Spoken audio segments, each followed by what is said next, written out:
Welcome to the next homework assignment. Tonight I wanted to, or today, depending on when you're doing it, I wanted to take a look at stanzas for a moment. We have several stanzas that we do, but in our hyungs, our forms, we really have about four. Our chumbi stance, or our ready stance, is here. So arms are slightly bent, fists are about a fist out from your belt, and they're about a fist apart from each other. Your feet should be fairly straight forward, not turned out. Some people teach to turn them in slightly because it's a little more stable. At the very least, I'd like to see them straight ahead. So this is our relaxed stance, or chumbi stance, our ready stance, not relaxed. This is our ready stance.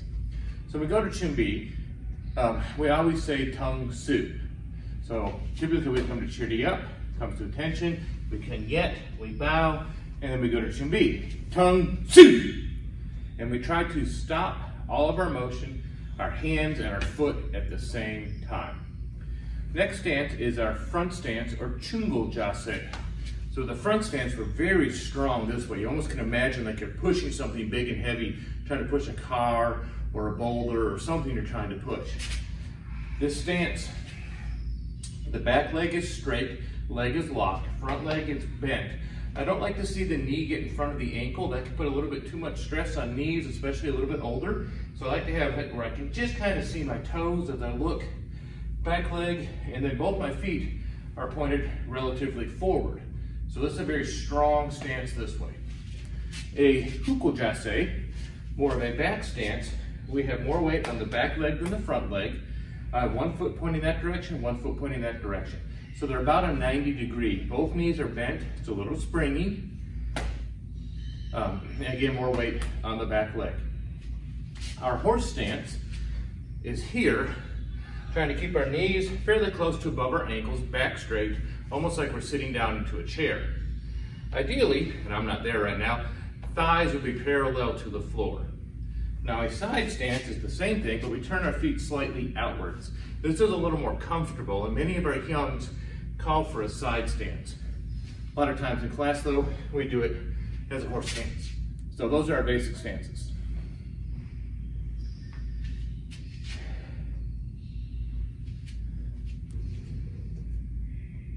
When we move with our stances, we try to maintain a level height.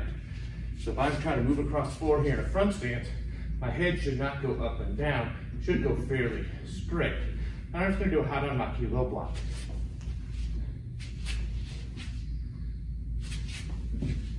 So hopefully my head is staying relatively level and again, not going up and down. So one of the exercises to do on your homework assignment is just to simply move across the floor in front stance, back stance, and side stance to see if you can maintain level.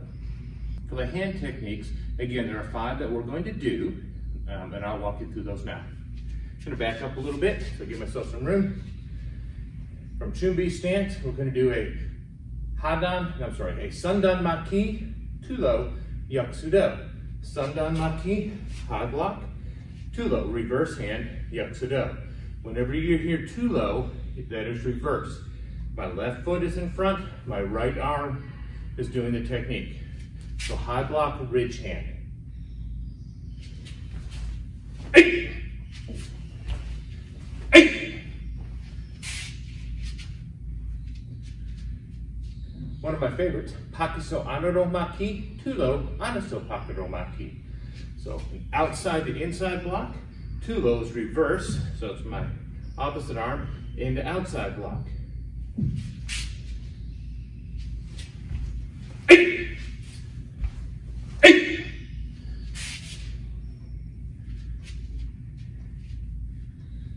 From here, we're going to do a hadan maki, sundan maki, tulo, chundan kyankyak. Hadan maki, low block, sundan maki, high block, tulo, reverse, chundan kyankyak, mid-level punch. Eight. Eight.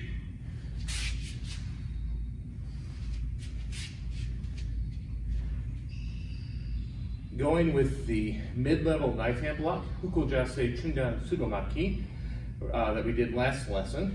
This one we're going to do that same move, but then follow it up with a transition into a front stance and a reverse punch. So chundan sudomaki, then switching to chungo jansei, tulo chundan kenkyak. And then switching to the reverse punch. Eight! Eight!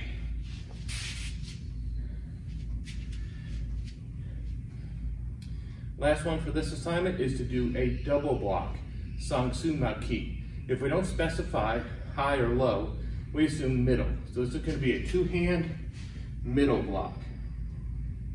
You can almost imagine like you're reinforcing this hand. Both of them are coming about the same direction. In reality, in my mind, I tend to think this one is doing something and that one is doing something a little bit independent, but both hands moving at the same time. Eight! Eight! Again, I hope you do about 10 to 20 on each arm. If you have room to move across the floor, wonderful. If not, you might just go front and back. A little bit harder to get the hip twist when you do that, but it's something that you can do in a relatively small space. There's 5 kicks I want you to do tonight. So from a fighting stance, first one, toyo chagi, roundhouse kick. 8! 8! Second kick is going to be an up chagi, toyo chagi. Front kick, roundhouse kick without putting it down. 8! 8!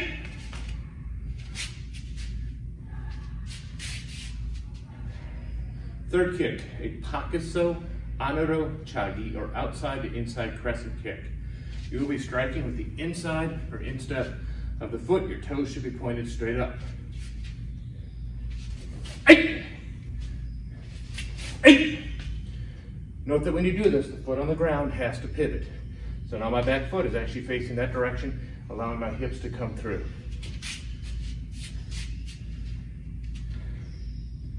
Next kick is a yup huryo chagi, or hook kick. We don't do this one as much, but I think it's a valuable kick. We're going to be striking with the back of the heel. So it's almost like you throw a side kick, dismiss them, and then pull it back. 8! 8!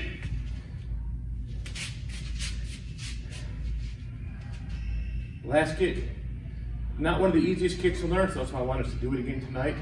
Dwi toyo chagi, turning back kick. Remember, from your fighting stance, you're spinning to the back. You're going to strike with the leg and back and strike with the heel. 8! 8!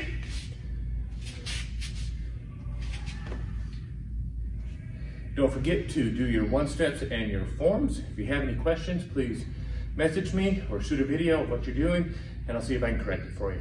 Good luck.